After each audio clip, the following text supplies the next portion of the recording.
To become a mobile app developer, there are 5 essential skills. Let's go over them one by one.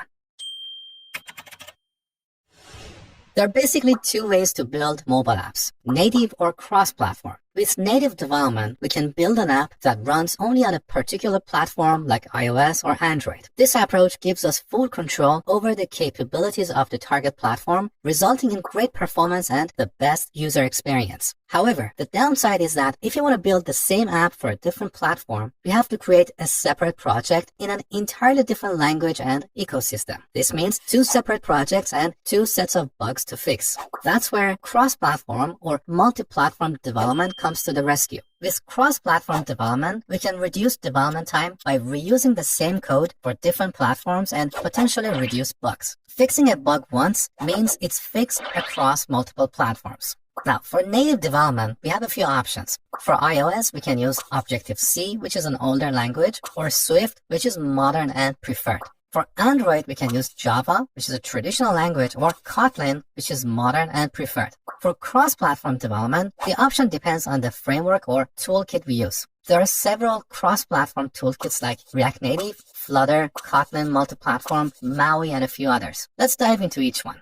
First off, we have React Native, which was released by Facebook in 2015. This toolkit lets you build mobile apps using JavaScript and React, which is a popular library for building web user interfaces. Some big names using React Native include Microsoft Office, Skype, and even Facebook itself. Then we have Flutter, which is a Google product that came out in 2017. Flutter uses a programming language called Dart, which takes the best parts of JavaScript, Java, and C#. Some examples of apps built with Flutter are eBay, Alibaba, and Google Pay. It's really powerful and gaining a lot of traction. Now let's talk about Kotlin Multi-Platform. This is the newest player released by JetBrains, the same company behind tools like IntelliJ, PyCharm, and WebStorm. In my opinion, the best IDEs in the world. It uses the Kotlin programming language, which is a modern language inspired by Java. Apps like McDonald's, Netflix, and Cash App are built with Kotlin Multi-Platform. Finally, we have Maui, which stands for .NET Multi-Platform App UI. Introduced by Microsoft, Maui allows you to build native mobile and desktop apps using C# and .NET. These days, most companies prefer to use multi-platform development to reduce their costs. This means we can rule out native development for now and focus on cross-platform options. Now, which framework is the best? Well, there is no such a thing as the best framework. Yes, there are people out there like our superstar, highly opinionated developer, Mr. John Smith, who swears by React Native. But there are others with a different opinion. The reality is that neither of these frameworks is perfect. Each has its own problems and quirks that you'll discover once you start building real applications beyond YouTube tutorials. And the reason for that is that they try to support 2 entirely different platforms at the same time. So which cross-platform solution should you choose? Well, it depends on 2 things. First, on what languages and technologies you're familiar with. For example, if you're a C# developer, Maui might be the easier route. If you know web technologies like JavaScript and React, you might want to go for React Native. It's an easier transition from web to mobile development.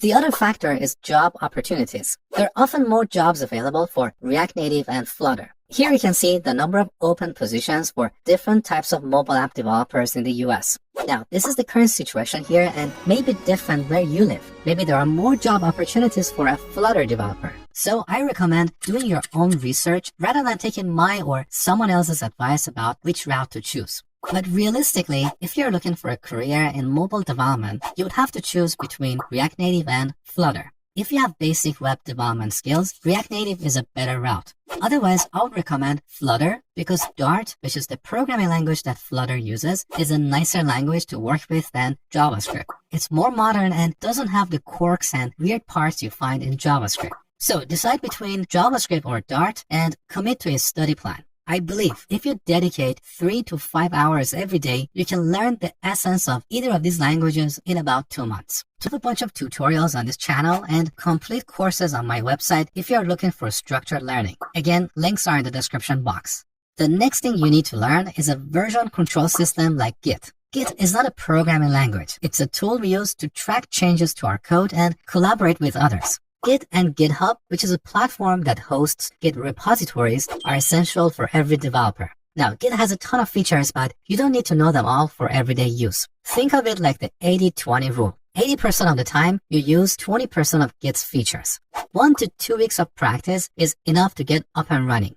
Now, building mobile apps often involves working with data structures and implementing complex algorithms. This is where a lot of self-taught programmers struggle because they try to skip ahead and learn more and more languages and tools without learning the fundamentals of computer science. Data structures and algorithms are critical subjects taught to computer science students, and they're often covered in tech interviews, especially at big companies like Apple, Google, and Microsoft. While you can skip this step and go to the next, as someone who has had the privilege of teaching millions of people, I highly recommend you not to overlook this step. Otherwise, you're going to feel the pain later in your career. So spend 1 to 2 months studying classic data structures and algorithms. This will give you a strong foundation in programming and problem solving.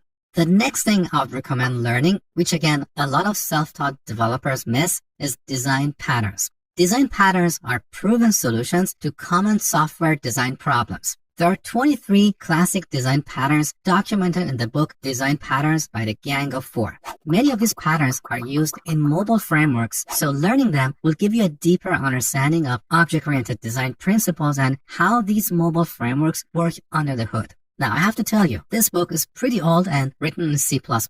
Honestly, it's a difficult read because many of the examples in the book are dry and not quite relevant to modern software. Believe if you dedicate a few hours every day, you can have a pretty solid understanding of design patterns in about 2 months.